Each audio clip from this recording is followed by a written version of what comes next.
Rodney Collin. La teoría de la influencia celeste. Capítulo 14. Psicología humana. 1. Esencia, personalidad y alma. Todo el esquema rítmico y el diseño temporal discutidos en los capítulos anteriores sobre el hombre, se refieren por supuesto, al hombre normal o, mejor dicho, al arquetipo del hombre. Presume que todos los órganos están dispuestos para una sensibilidad igual, de modo que las varias influencias planetarias serán recibidas y tendrán efecto en su justa armonía y proporción. De hecho, no hay hombre individual que refleje perfectamente semejante armonía, puesto que en el hombre ordinario algunas glándulas son de una sensibilidad supranormal y otras de sensibilidad subnormal. Las descripciones que se dieron de tipos endocrinos o tipos planetarios fueron un intento por describir el efecto de la sensibilidad supranormal de una glándula o del aparato receptor. Un hombre perfectamente armónico, en el que todas las influencias planetarias estuvieran equilibradas y ninguna ausente o exagerada, difícilmente puede concebirse, excepto como resultado de un inmenso trabajo de autoperfeccionamiento. Admitiendo el principio de sensibilidad variante en las diferentes glándulas o aparatos receptores, vemos cómo pueden originarse todas las complejidades y anormalidades de la forma humana y de la edad. Si suponemos que Marte emana ciertas influencias que estimulen las funciones adrenal y sexual, en tanto que Venus, influyendo en las paratiroides y el timo, tienda a promover el desarrollo físico y detener la diferenciación sexual. Si los dos órganos receptores son igualmente sensibles, los mismos movimientos planetarios aseguran que la influencia marcial eclipsará a la otra a la edad de 15 años, produciendo la pubertad. Pero supongamos que el órgano receptor para la influencia marcial sea excepcionalmente sensible y que el sincronizado con la radiación venusina sea insensible. Entonces, el primero eclipsará naturalmente al segundo con mucha anticipación, ocurriendo la pubertad no a los 15, sino a los 13 y aún a los 12 años. Ciertamente que razas enteras están estructuralmente más sincronizadas con uno que con otros planetas y, por tanto, disponen de su propia normalidad de tiempo, desviándose más o menos de la normalidad prescrita para la humanidad. Además, esas gentes o razas se percatarán más agudamente del ritmo de su planeta y les será difícil comprender las manifestaciones derivadas de la percepción con ritmo completamente diferente de otras gentes. Ciertos casos patológicos arrojan luz sobre el problema, como por ejemplo aquellos en que un tumor de la glándula pineal produce senilidad prematura, adquiriendo un niño de 8 años la apariencia marchita de un anciano de 80. En los casos antes mencionados consideramos el efecto de las varias glándulas colocadas a grados diferentes de sensibilidad. Por otra parte, aquí nos parece ver que la glándula misma, debido a estímulo patológico, aumenta fantásticamente su receptividad. Imaginamos una antena de radio de sensibilidad fija, sincronizada con una sola longitud de onda. Su volumen variará con la producción y la distancia de la estación transmisora. Este es el caso normal. Pero supongamos que la antena aumenta súbitamente su sensibilidad. Empezará a hacer ruido, ahogando a las antenas vecinas, aunque el poder de la estación transmisora permanezca constante y aún disminuya. Si la glándula pineal es sensible a la influencia de cierto planeta, que al actuar en su ciclo prolongado y lento controla el envejecimiento gradual del organismo humano, un estímulo anormal inesperado para esa glándula puede hacerla responder desnaturalizadamente a esta influencia envejecedora, hasta que por distendimiento de volumen, apaga todas las influencias moderadas que provienen de cualquier otra parte. En sus formas extremas, estas dos clases de aberración, una sensibilidad o deficiencia patológica de alguna glándula y una variación patológica en su función, responden de todas las anormalidades congénitas y orgánicas que se pueden encontrar. En estos casos se daña gravemente el mismo mecanismo del hombre, quizás sin posibilidad de reparación. Y no puede evitarse que toda la vida psíquica derivada de tal mecanismo resulte, también, desviada y desequilibrada. Sin embargo, existe una clase diferente de anormalidad, mucho más común, encontrada en organismos más o menos saludables. Esta anormalidad, que da lugar a toda la gama de la psiquiatría humana y, en una gran proporción a los pensamientos y sentimientos de la gente ordinaria, es la que debe tratarse ahora. Con anterioridad llegamos a la conclusión de que la proporción en determinado momento, de las diferentes hormonas endocrinas llevadas en la sangre, hacen de un hombre lo que entonces es. Su estado es el resultado de todos los impulsos que estas energías dictan por separado. Impulsos para estudiar, para buscar compañía, hacia el movimiento inquieto, para hacer el amor, mezclándose en diferentes intensidades, producen el sabor y humor del presente. Esto es lo que se conoce por su psicología. Pero vayamos más adelante y tratemos de imaginar a la corriente sanguínea del hombre como una sola entidad a lo largo de toda su vida, a toda la sangre que ha pasado por él desde la concepción hasta la muerte.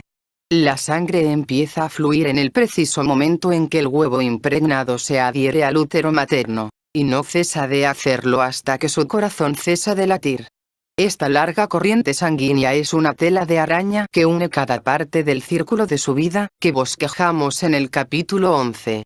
En cada momento, la composición de su corriente sanguínea dicta su humor. La totalidad de su sangre viva, llevando la suma final de influencias que han contribuido a su ser, es el hombre. Representa su verdadera naturaleza, lo que objetivamente es, su esencia. Lo malo es que nadie conoce lo que es esta suma. Nadie se conoce objetivamente a sí mismo. Nadie puede analizar la elevada química de su sangre y honestamente evaluarse a sí mismo de acuerdo con ella. Este sería un tremendo logro y el hombre que conociera su esencia tendría en el mundo una enorme ventaja. En realidad, lo que un hombre piensa de sí mismo y de sus posibilidades tiene muy poco que ver con su química física reales. El hombre que por su estructura natural y por sus capacidades puede ser un labriego competente y próspero, estima que es un poeta ignorado, aun cuando nunca haya escrito un renglón de poesía. Por otra parte, el poeta innato siente que sería verdaderamente feliz en una granja, aunque no haya pasado más que fines de semana fuera de la ciudad. La estudiosa rata de biblioteca se considera un tenorio en potencia, etc. Estos son sus sueños y ellos ven cuánto les ocurre y a cuántos conocen, en parte a la luz de su propia naturaleza esencial y, en parte a través de esos sueños. Con el objeto de dar apoyo a estos sueños, tienen que adaptar a todo una determinada actitud inventada, diferente a aquella que le dicta su sangre, su esencia, lo que realmente son. Esta actitud inventada la toman las demás gentes como su personalidad y hasta puede ser muy solicitada y admirada. Sin embargo, esto nos trae una idea de la personalidad con un sentido acertado y útil, como aquella situada entre la esencia del hombre y el mundo exterior.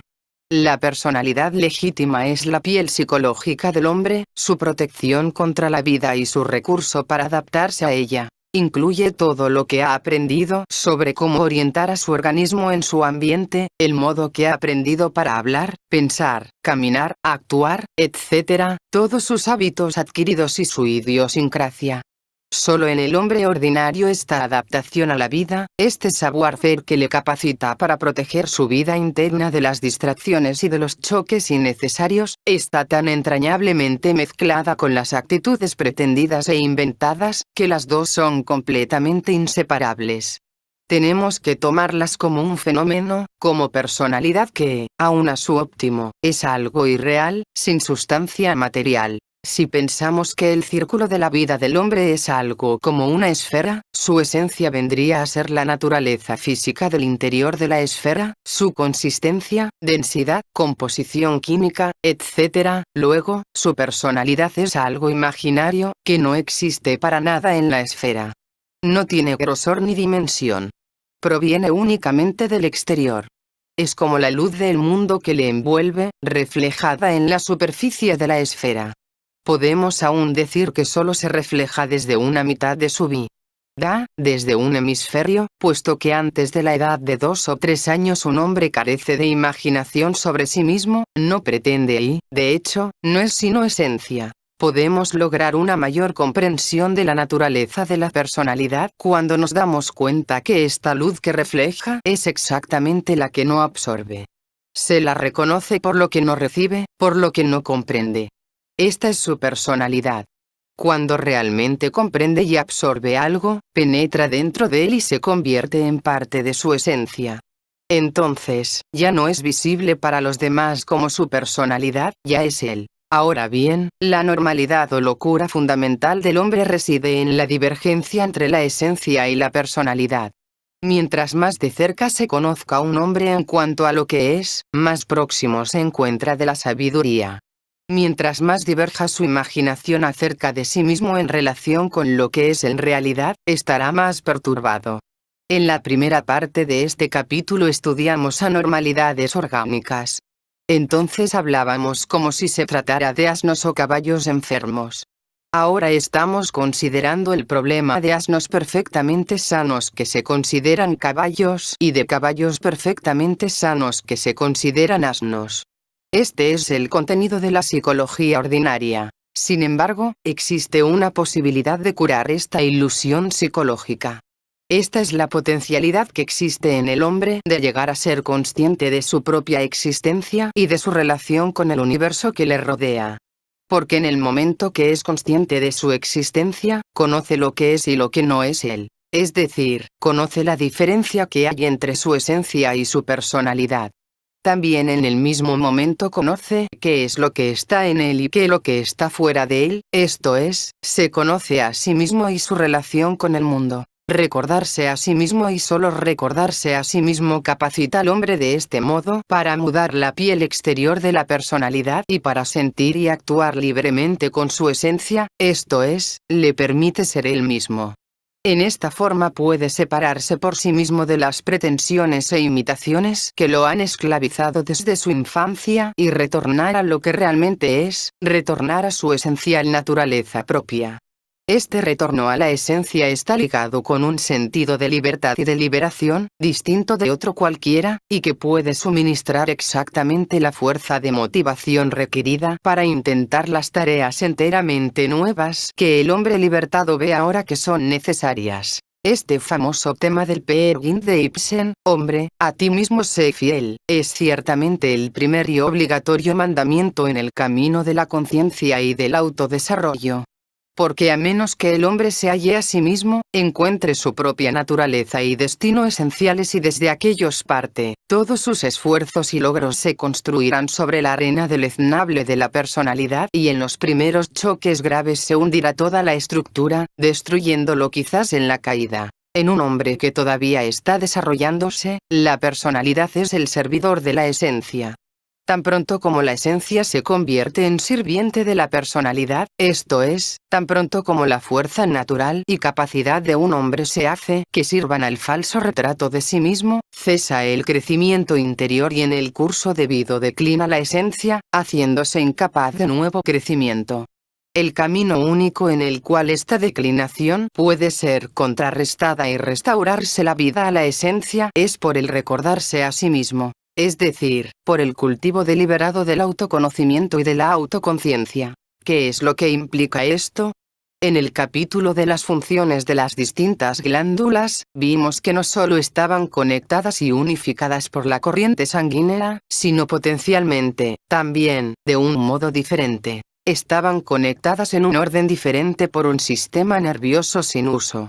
El funcionamiento de este sistema se relaciona con la posibilidad de que un hombre estuviera enterado de sí mismo, del modo como su sensación subjetiva de la corriente sanguínea es una sensación de tibieza corpórea, así la sensación subjetiva de este sistema, de trabajar completamente, debe ser la conciencia de sí mismo.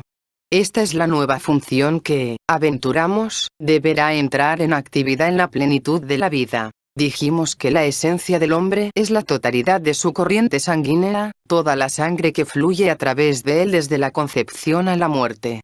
Ahora podemos decir que el alma del hombre es la totalidad de los momentos de autoconciencia en el transcurso de su vida, o toda la energía superfina que fluye por su no utilizado sistema nervioso. Pero aquí tropezamos con un problema, porque ya hemos admitido que esos momentos son excesivamente raros, unos cuantos por año o, quizás, por vida. En la forma ordinaria un hombre no es consciente de su existencia. La energía para nada fluye a través de este sistema. Es más, los momentos de autoconciencia que un hombre puede experimentar en circunstancias de gran tensión, gran alegría, dolor, resistencia, sufrimiento y penalidad, de hecho son nada más que momentos y se van tan pronto como vienen. De modo que aún sumados, resultan casi nada, como una serie de puntos no llega a tener dimensión mensurable. ¿Qué es lo que ha ocurrido, pues, con el alma del hombre? No tenemos más que admitir que el hombre ordinario no tiene alma. Tiene que ser creada. Por derivación, la psicología es la ciencia o la sabiduría del alma. Pero si el hombre no tiene alma, nada de lo que ahora se considera psicología es tal. Todo lo que lleva ese nombre es, en realidad, psiquiatría. Esto es estudio de la enfermedad del alma o las condiciones de la ausencia del alma. Por tanto, la verdadera psicología es el estudio de lo que todavía no existe, el estudio del arte de crear un alma. Hemos hablado de esencia, personalidad y alma. Ahora es posible pensar en la relación de estas diferentes partes del hombre.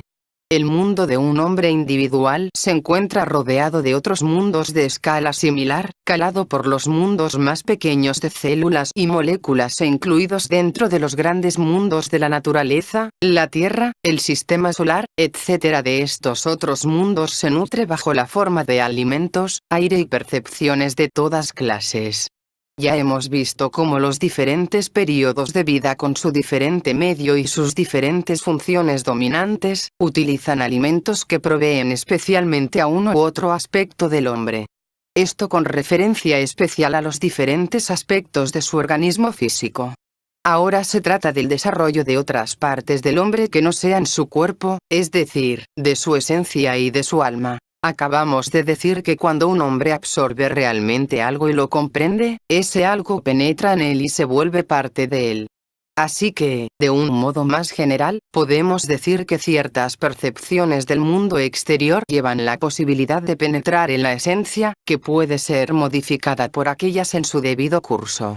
En particular, percepciones de mundos más altos, de fuerzas superiores, ideales elevados, posibilidades superiores o, inversamente, percepciones terribles y dolorosas, tomadas de cierto modo, tienen este poder.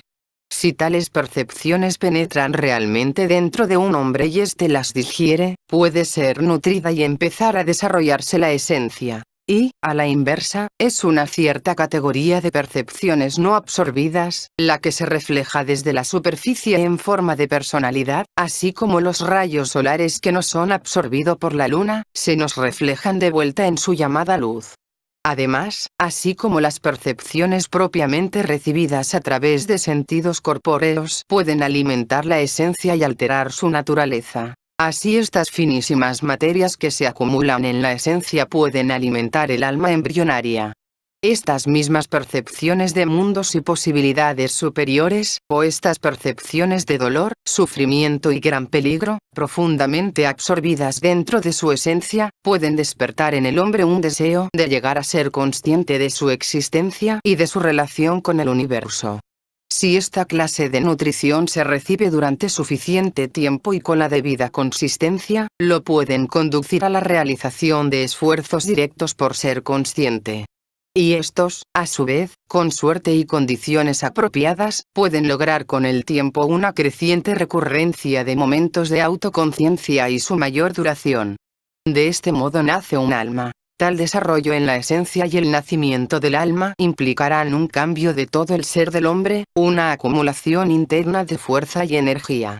Y, así como el reflejo de percepciones como una personalidad se halló que es análogo a la luz reflejada por la luna, así la transformación interna de impresiones para crear un alma se parecerá al proceso por el que el cuerpo resplandece por su propia luz. Lo hará semejante al sol. 2. Autorrecuerdo, conciencia y memoria. Si recordarse a sí mismo es tan deseable, ¿por qué es tan difícil de alcanzar? Para contestar esta pregunta debemos volver una vez más, con más detenimiento, a la cuestión de la atención. Porque la posibilidad de estados más elevados de conciencia en el hombre depende precisamente de ciertas materias finas que produce el cuerpo siendo sometidas a su atención. El proceso de digestión en el hombre se compone de un enrarecimiento progresivo del alimento, el aire y las percepciones que ingiere. y la materia fina de que hablamos se puede tomar como el producto final de este enrarecimiento en condiciones normales. A de semejanza de la carne o la sangre, que se componen de células, esta materia se puede visualizar como en estado molecular, esto es, como en un estado análogo al de los gases o los perfumes. Es, así, extraordinariamente volátil, inestable y difícil de contener. En el caso del hombre, sin embargo, está sujeta al control psicológico y este control psicológico es la atención.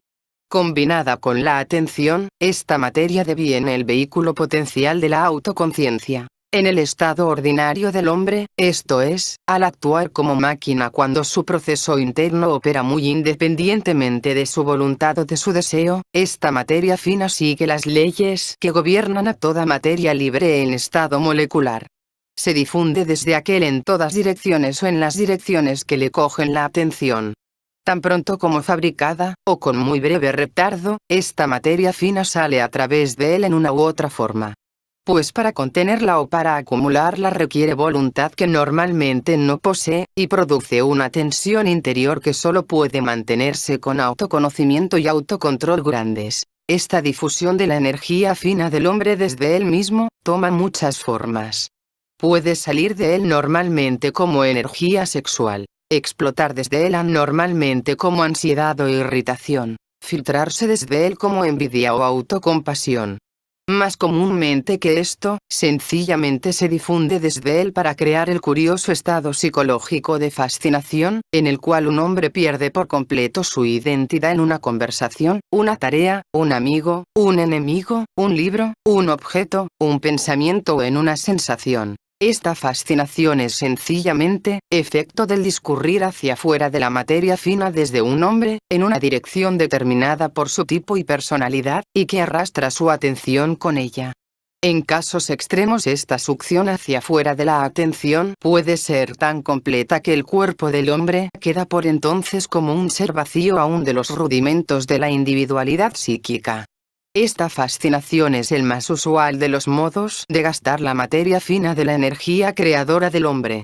Constituye, en realidad, el estado habitual del hombre y por esta misma razón es irreconocible por completo e invisible de ordinario. Por las clases más finas y más productivas del trabajo humano, un hombre aprende por el uso de la atención a conservar su fascinación en una dirección determinada.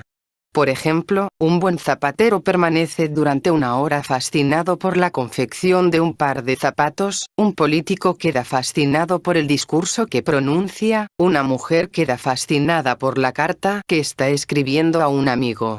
Sin esta retención más elemental de la atención en una dirección, ningún buen trabajo de ninguna clase, ni aun el más simple, puede producirse. Así, hay tres categorías en el gasto ordinario o difusión de la materia fina. La corriente al exterior puede vagar simplemente de uno a otro objeto, de la vista al oído y el pensamiento, a medida que uno u otro fenómeno le coja la atención. Nuevamente, la corriente hacia afuera puede ser atraída por algo que ejerce un fuerte asidero a la atención, una persona que lo divierte, una persona que lo irrita, un libro que interesa, un sonido grato y así sucesivamente. O, por último, por simple esfuerzo de atención, la corriente puede ser retenida durante cierto tiempo en una dirección deseada. Como hemos dicho, estos diferentes modos en los cuales la materia fina es consumida normalmente, representan diferentes aspectos de la función particular en actividad, un aspecto puramente automático, un aspecto emotivo, o un aspecto intelectual. Más aún, son característicos de tres procesos distintos y producen tres grupos de resultados muy diferentes. Al mismo tiempo, estos son igualmente mecánicos y la característica principal de todos ellos es que la atención solo es suficiente para hacer posible que la materia fina que trae el estado de alerta, se aplique a una cosa cada vez. Este es el estado ordinario del hombre. Solamente puede darse cuenta de una sola cosa cada vez. Puede darse cuenta ya sea de la persona a quien está hablando, o de sus propias palabras. Puede darse cuenta del malestar de alguien o de un dolor en su propio cuerpo. Puede darse cuenta de una escena o de sus propios pensamientos. Pero, excepto en muy raras ocasiones, no puede darse cuenta simultáneamente de sus propias palabras y de la persona a quien las está dirigiendo, o de su propio dolor y del de alguna otra persona, o de la escena y de sus pensamientos acerca de aquella. Así, al darse cuenta de todos los hombres en este estado ordinario puede clasificarse como fascinación. Porque si se da cuenta de algún fenómeno exterior pierde su darse cuenta de él mismo. O al devenir alerta de algo en él mismo, pierde su darse cuenta del mundo exterior, esto es, deviene fascinado por una cosa, interna o externa, con exclusión de todo lo demás. Ciertamente la experiencia de cada hombre contiene casos de atención dividida y de no ser así, no tendríamos indicio alguno de cómo proceder. Por ejemplo, una de las razones para el extraordinario poder que las sensaciones del amor y del sexo tienen sobre los hombres, es que en determinadas circunstancias provocan un intenso estado de alerta de uno mismo y de otro, al mismo tiempo. Esto es un verdadero pregustar del siguiente estado de conciencia. Pero si esta sensación llega a hombres después de todo impreparados, es enteramente accidental y totalmente más allá de su control. Una de las cosas principalmente enseñadas en las escuelas del cuarto camino es la división intencionada de la atención entre uno mismo y el mundo exterior. Mediante larga práctica y el ejercicio constante de la voluntad, la materia fina del estado de alerta no se le permite que fluya ininterrumpidamente en una dirección, sino que es dividida, por decir así. Una de cuyas partes es retenida en uno mismo, mientras que la otra se dirige al exterior, hacia aquello que pueda estar haciendo o estudiando. Mediante la división de la atención, el estudiante aprende a darse cuenta de él mismo cuando habla a otro, de él mismo mientras permanece en determinado escenario, de él mismo actuando, sintiendo o pensando en relación con el mundo exterior. De este modo aprende a recordarse a sí mismo, primero por momentos y luego con frecuencia creciente.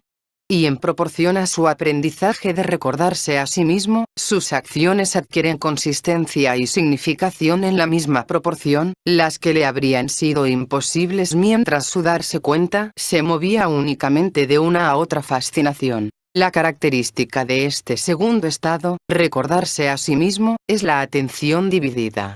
Hay varias cosas extrañas respecto a este estado.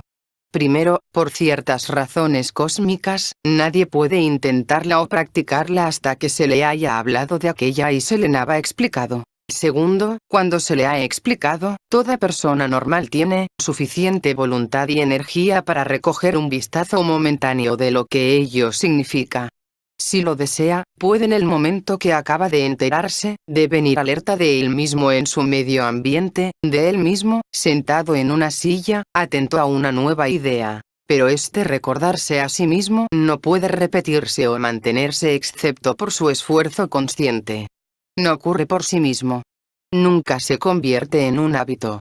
Y en el momento en que la idea de recordarse a sí mismo o de atención dividida se olvida, todos los esfuerzos, no importa cuán sinceros sean, degeneran una y otra vez en fascinación, esta es, en el darse cuenta de una cosa a un tiempo. Es así necesario señalar que la estrecha atención puesta en un trabajo, en el darse cuenta físico del cuerpo de uno, en el ejercicio mental de una u otra clase, en visiones o visualizaciones, aun dentro de emociones profundas, no constituyen por sí, recordarse a sí mismo. Porque todo esto puede hacerse con la atención indivisa, esto es, uno puede devenir fascinado por una tarea, por un darse cuenta físico, por un ejercicio mental o por una emoción. Y Lirio tan fascinado en el momento que cesa la atención de estar dividida entre un actor u observador en uno mismo y aquello que él o sobre lo que actúa. Otra curiosa treta psicológica se debe mencionar en conexión con el momento en que escucha por primera vez a un hombre de recordarse a sí mismo.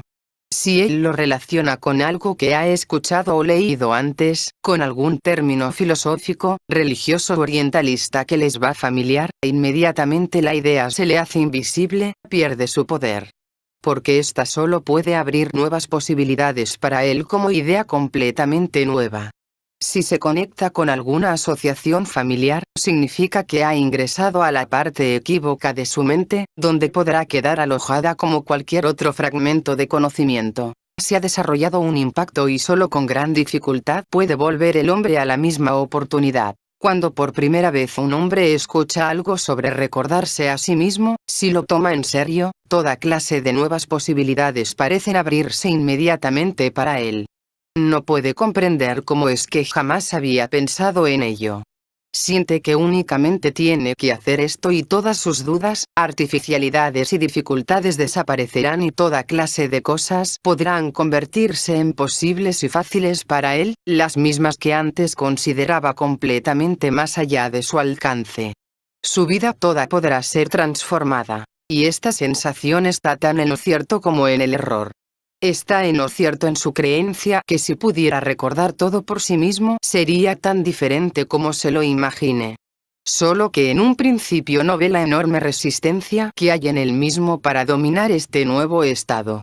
No se da cuenta que conseguir recordarse a sí mismo como estado permanente o aun conseguir frecuentes momentos de recurrencia, requiere el deber de reconstruir completamente su vida, pues esta tarea exigirá una gran parte de la materia fina que su máquina puede ahorrar o hacer, toda la voluntad y atención que puede desarrollar por el ejercicio más constante.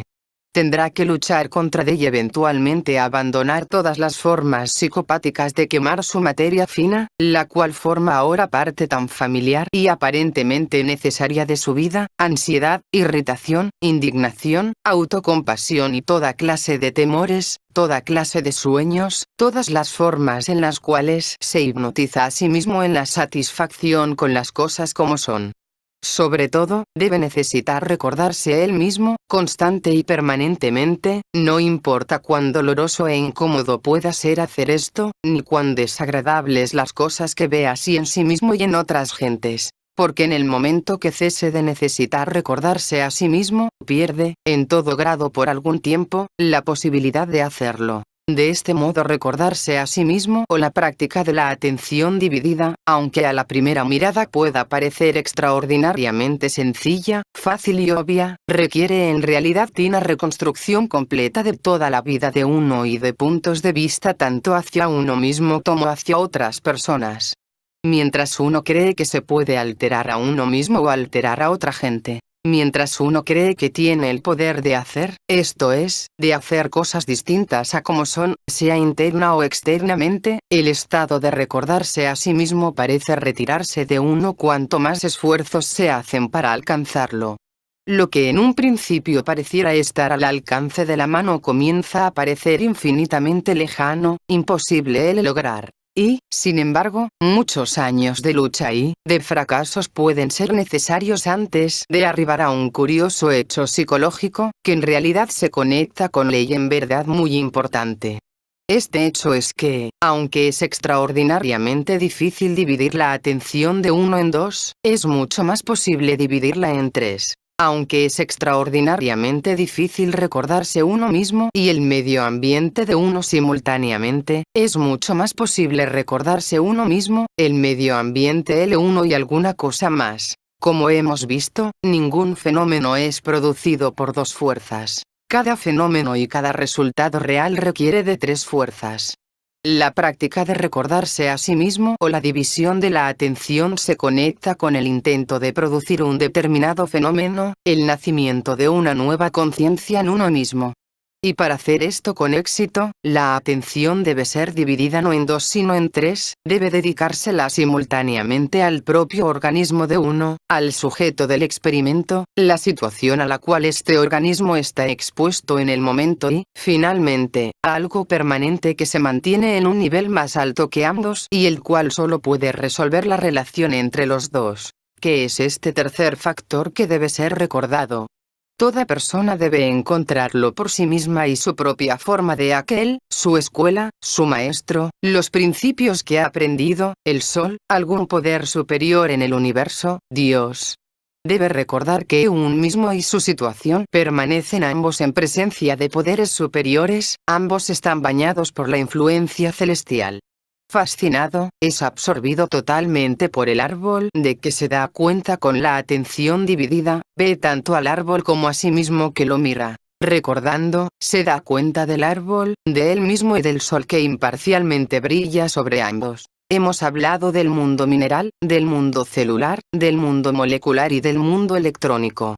La situación del hombre, sus problemas, su medio ambiente, las dificultades existentes en el mundo material, celular, esta es la fuerza pasiva. La energía fina de la conciencia dirigida por su atención existe en el mundo molecular, esta es la fuerza activa. Y aquella que puede resolver la lucha eterna entre estos dos mundos puede derivar solamente de un modo todavía alto, el mundo del sol, el mundo electrónico. A semejanza de la luz del sol que une e interpenetra a todo, creando y disolviendo ambas la individualidad, este tercer factor debe ser de tal manera que en el recuerdo de él, el que recuerda está unido a su medio ambiente, él adquiere tanto como pierde la individualidad separada. Si un hombre puede descubrir tal tercer factor, recordarse a sí mismo deviene posible para él y puede llevarlo mucho más lejos de lo que prometiera en un principio. Recordarse a sí mismo debe, así, contener tres principios, tres cosas para ser recordadas. Y si una está sola y ocupada con alguna tarea interior, será entonces necesario recordar tres mundos en uno mismo, tres lugares en uno mismo. Por esta división de la atención en tres, la materia fina que es la conductora de la fuerza creadora del hombre, derechamente se divide en tres corrientes, una dirigida a la acción directa en el mundo exterior, otra dirigida hacia la creación de una conexión con poderes superiores y otra que se retiene en uno mismo. Aquella que es retenida en uno mismo en el curso del tiempo se cristalizaría en un vehículo permanente de la autoconciencia, esto es, en un alma. Ahora podemos tratar de la relación entre la conciencia y la memoria. De ordinario la memoria es un impulso que se transporta alrededor del círculo de la vida del hombre, en la sola dirección del tiempo. Surge de un momento de conciencia máxima. Si no hay conciencia, no se crea memoria. Aquí es posible una analogía muy exacta. En relación con la línea de la vida corpórea del hombre, su esencia es bidimensional. Conecta simultáneamente todos los puntos de la línea, creando una superficie. En relación con la superficie de la esencia del hombre, el alma sería un sólido, puesto que no solo se conectaría con todos los puntos de su vida y con todas las superficies de su esencia, sino que uniría estos a otras posibilidades y fuerzas existentes en otra dimensión. Supongamos, entonces, que el círculo de la vida corpórea del hombre está hecho de alambre, que la superficie conectante de su esencia sea una lámina metálica, y que el alma potencial sea un prisma sólido que toque la vida en la concepción, el nacimiento, el final de la niñez y la muerte, y del que la superficie de la esencia sería una sección aislada. El fenómeno de la conciencia será, ahora, exactamente análogo al calor. Nuestra sensación ordinaria de la vida es como un punto de tibio calor que avanza alrededor del círculo. Pero suponed un momento de conciencia, digamos a la edad de 15 años. En este punto el alambre se calienta. Los impulsos de calor corren por el alambre desde este punto, en ambas direcciones. Pero, naturalmente, para una percepción que avanza en adelante a lo largo del alambre desde el punto en cuestión, como estamos acostumbrados a movernos en el tiempo, siempre parecerá que proceden de atrás, esto es, desde el pasado.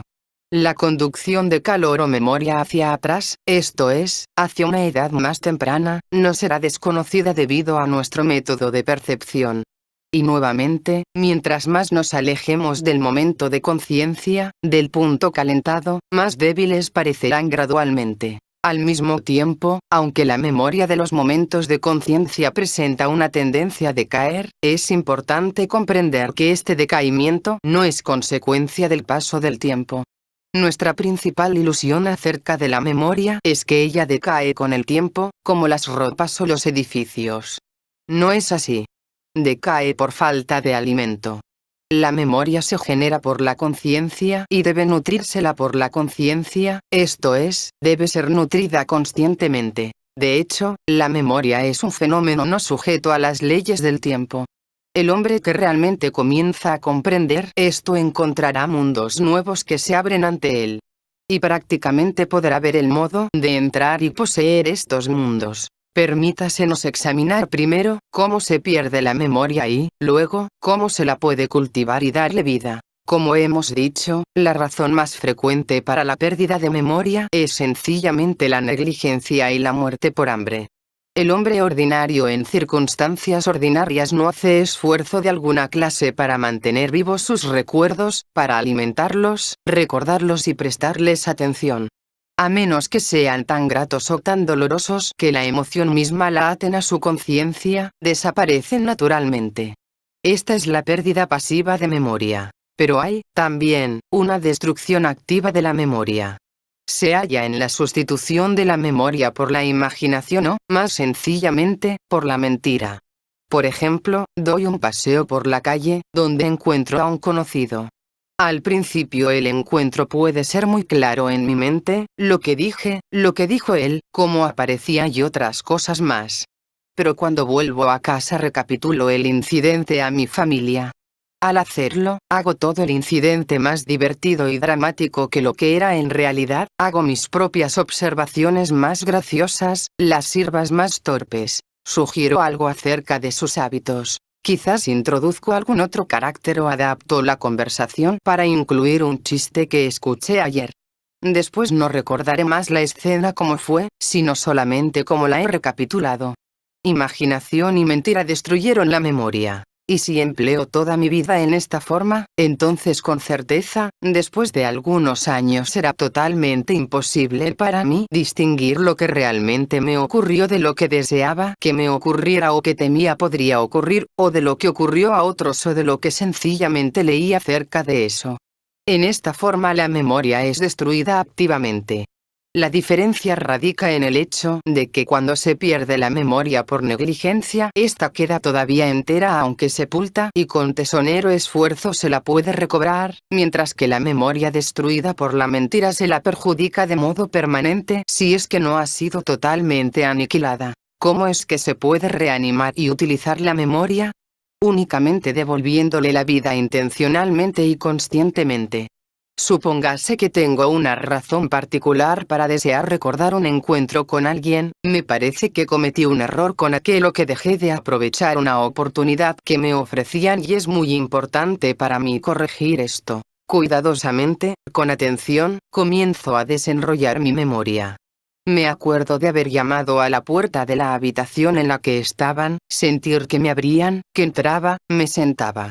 Recuerdo la posición en que ellos estaban sentados, las sillas, los muebles, los cuadros en los muros, el modo como caía la luz sobre la escena, entrando por la ventana. Luego recuerdo lo que dije, mi voz, cómo la sentí, el modo como reaccionaron las otras personas, lo que dijeron y así sucesivamente.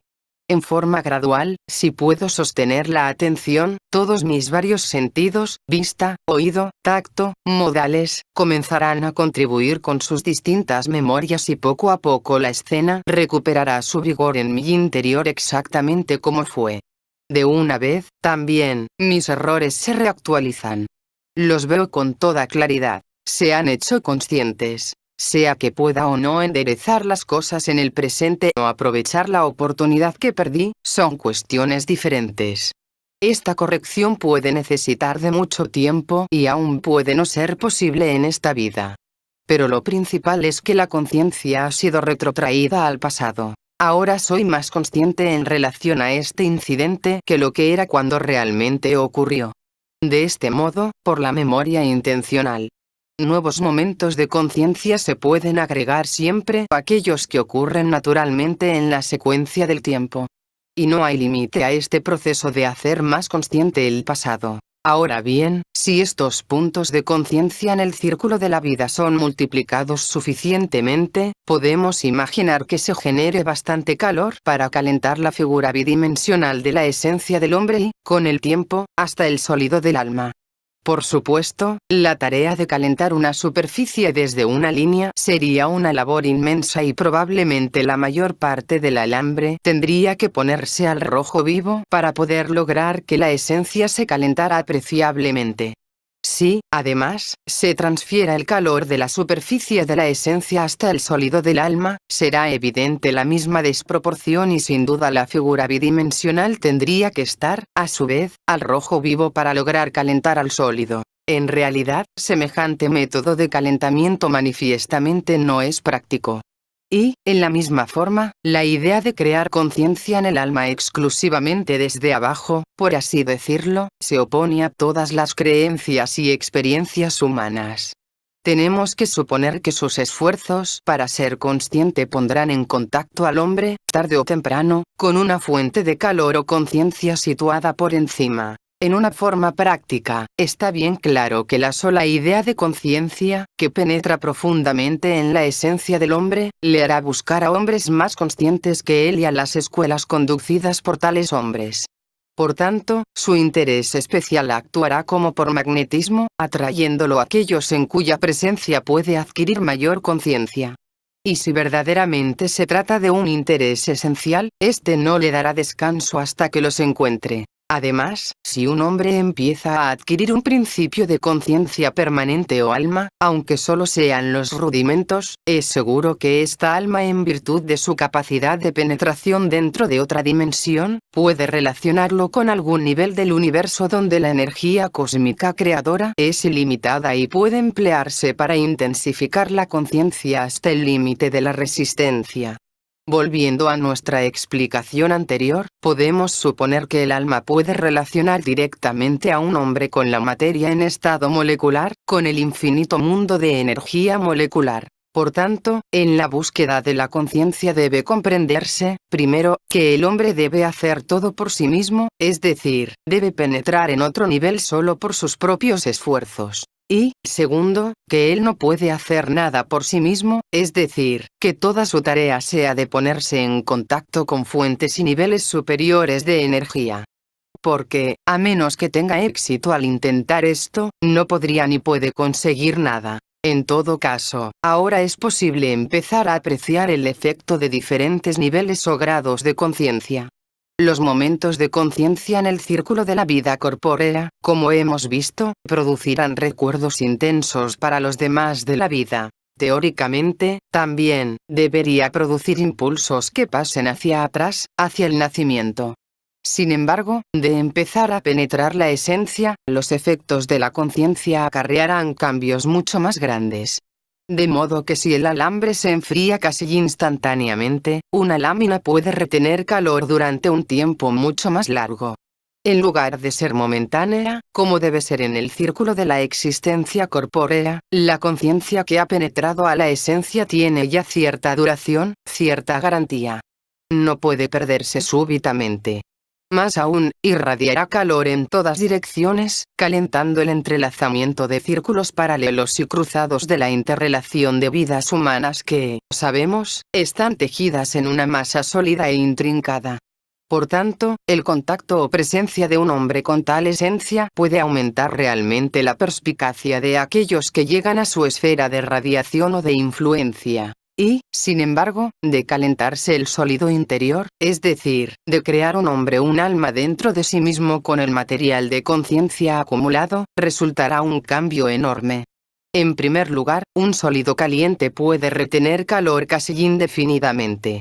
Para tal hombre la conciencia se habrá hecho permanente, convertida en el fuego central de su ser. Más, radiará sobre un área enormemente extendida, quizás 100 veces mayor que la calentada por la radiación de la sola esencia. Así, pues, tenemos una base para clasificar a los hombres de acuerdo con su grado de conciencia. Primero tenemos la enorme masa de hombres comunes en los que la conciencia, si realmente existe, ocurre solo momentáneamente y por accidente en el curso de la vida corpórea. En segundo lugar, tenemos aquellos para quienes la idea de conciencia ha penetrado en la esencia y, así, han adquirido duración y contabilidad. Y, finalmente, hay un reducido puñado de hombres, regados a través de la historia y del mundo, que han creado almas conscientes para sí mismos, para quienes la autoconciencia es permanente y que, por intermedio de esta conciencia, tienen el poder de influir en iluminar a miles y aún millones de hombres. Por fin e invisiblemente, pueden existir hombres de espíritu consciente. La verdadera historia de la humanidad es la historia de la influencia de estos hombres conscientes. 3. El papel de los tipos humanos. 9/10 de los problemas de psicología ordinaria y más aún de los argumentos de la literatura, la poesía, el drama y la leyenda dependen de la interacción de los tipos humanos, es decir, de la interacción de diferentes tipos de esencia. Desde el principio de la historia, nunca ha dejado el hombre de fascinarse por este misterio que llena su vida diaria con esperanza, envidia, temor, dolor, admiración, anhelo y cuya explicación por siempre le rehúye. Todos los tipos son claramente necesarios en el mundo y obviamente, la vida sería más pobre si no imposible si faltara cualquiera de ellos, y, sin embargo, ¿por qué algunos tipos son evidentemente incompatibles, mientras otros se atraen irresistiblemente entre sí?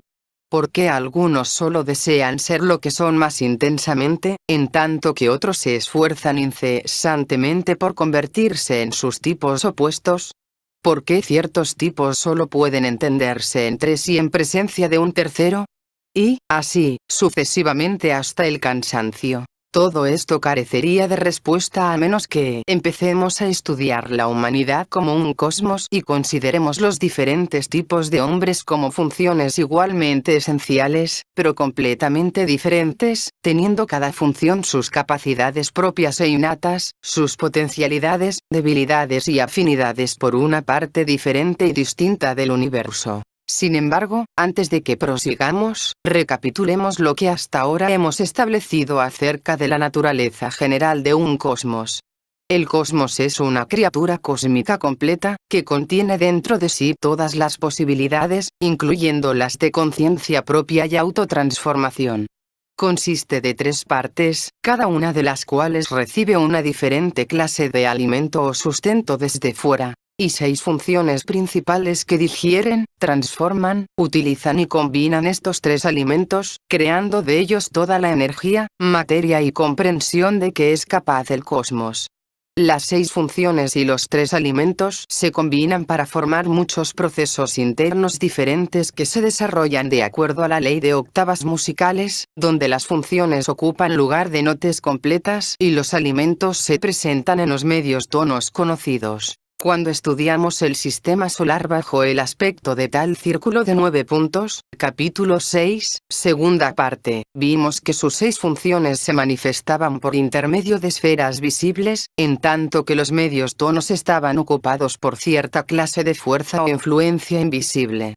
Si tomamos el mismo círculo para representar a la humanidad, podemos colocar inmediatamente en sus lugares los diferentes tipos y los alimentos serán los mismos que nutren al hombre individual, es decir, alimento material, aire y percepciones del mundo externo derivadas de la luz. Sin embargo, debemos recordar al mismo tiempo que cada uno de estos alimentos debe tener un aspecto ordinario o inconsciente que es absorbido por el hombre inconsciente y ordinario, y un aspecto consciente que nutre a los hombres que han alcanzado conciencia. El alimento consciente nos es habitualmente desconocido, pero tenemos que suponer que es la forma en que la divinidad se hace asequible a los hombres y, en ciertos casos, logra transformarlos desde su estado natural.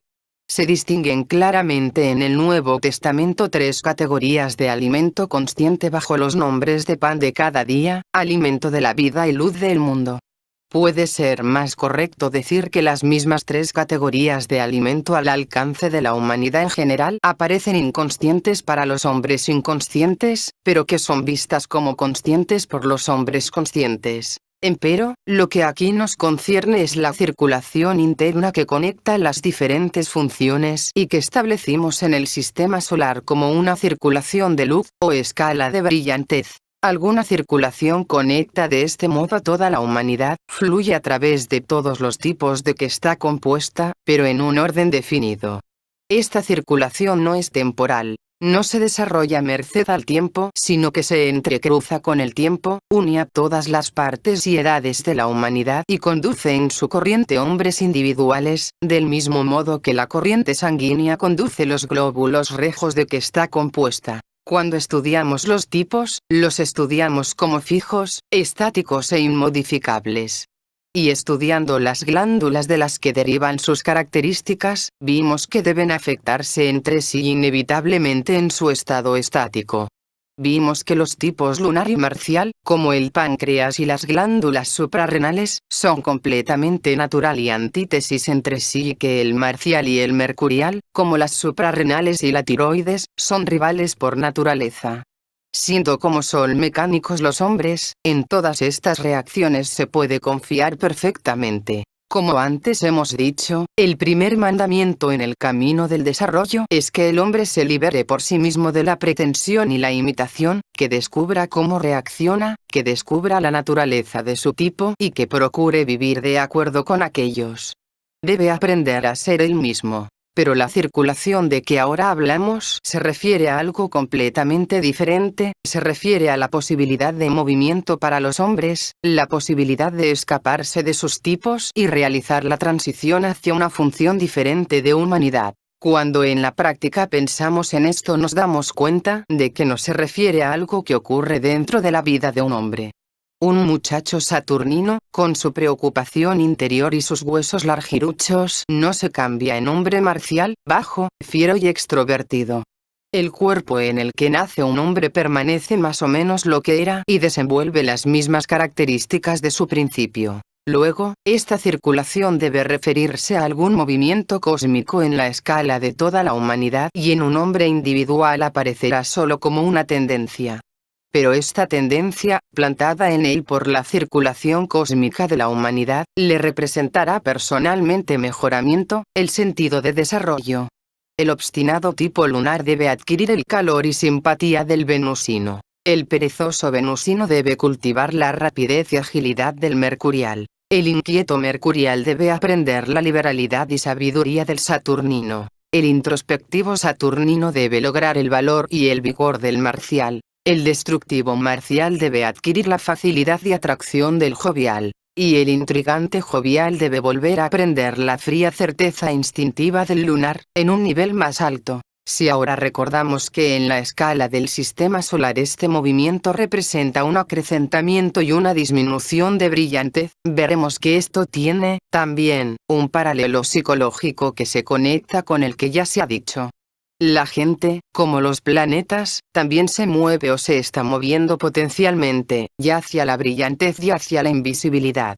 Cada uno, al pasar revista a sus conocidos, sentirá que algunos debieran expresarse a sí mismos con mayor vigor, que debieran salirse de sí mismos, brillar, crecer más brillantes, mientras que otros, por el contrario, debieran hacerse más apacibles, menos demostrativos, menos chillones, más invisibles.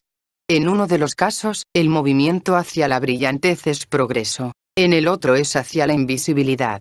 Y nuestra extraña circulación entre tipos, representada por la figura 1, 4, 2, 8, 5, 7, nos muestra cómo así sucede. El grado en que un hombre no auxiliado por el trabajo especial de las escuelas puede moverse en realidad a lo largo de la ruta hacia el siguiente tipo, es muy dudoso.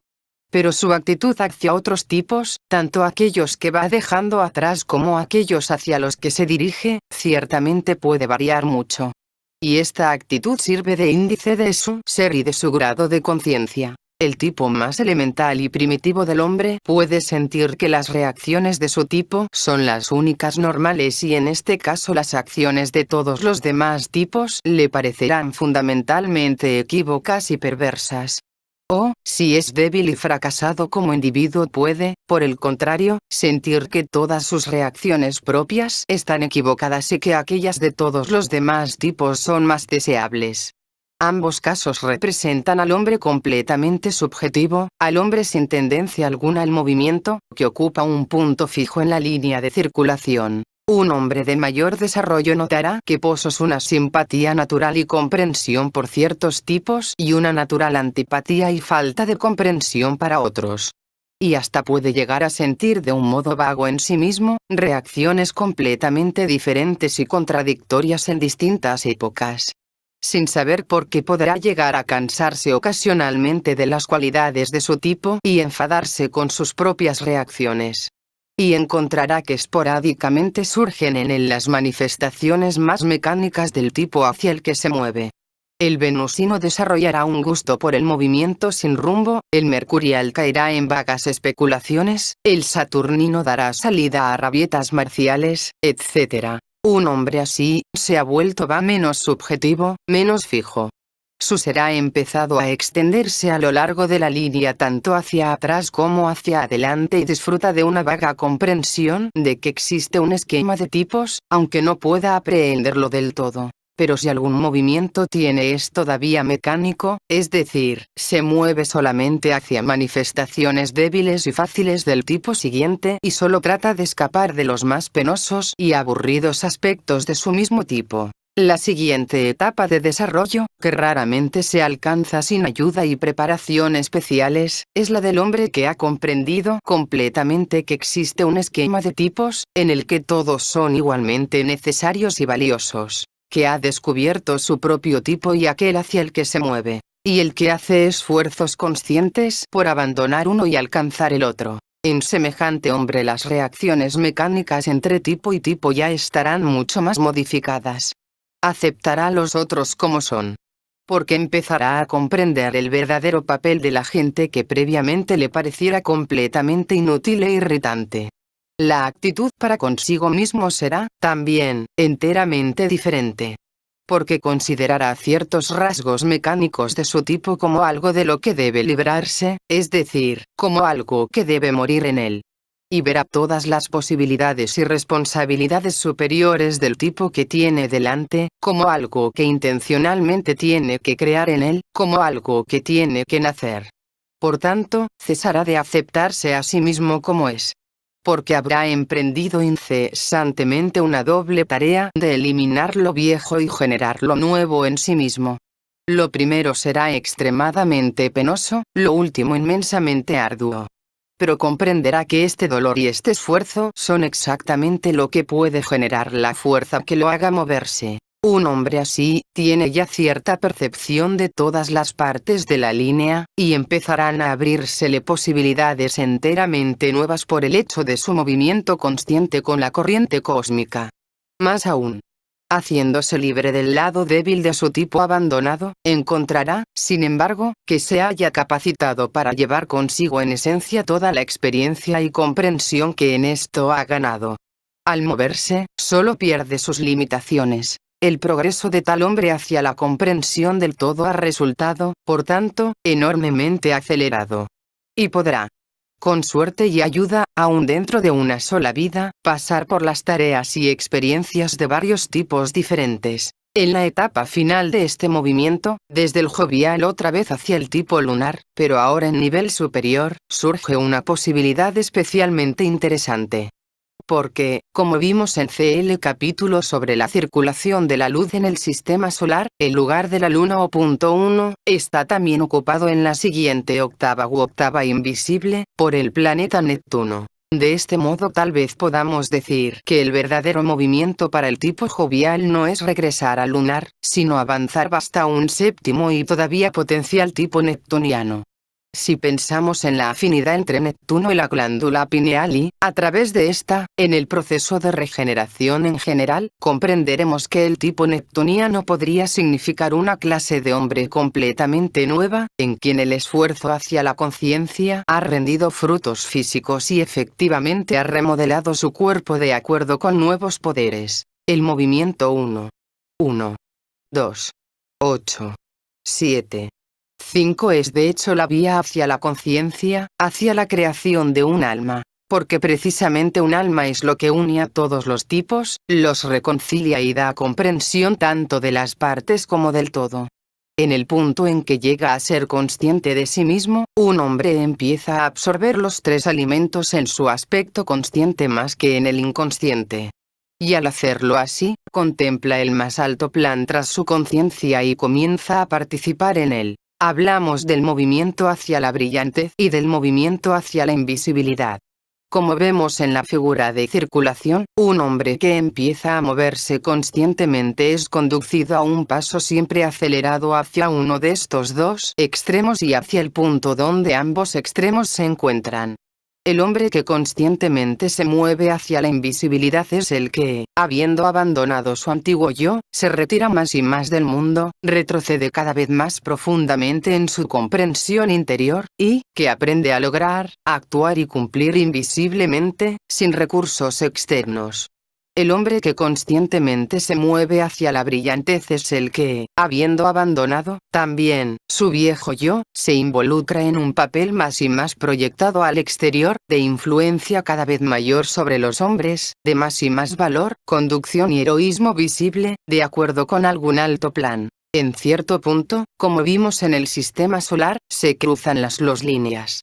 El sendero de invisibilidad, de extinción de la personalidad individual, se funde con el sendero brillante, de pura instrumentalidad de un plan cósmico.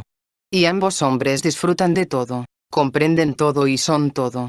Este punto de intersección de las dos líneas está simbolizado por la muerte. Y en todos los casos que podemos imaginar, implica muerte.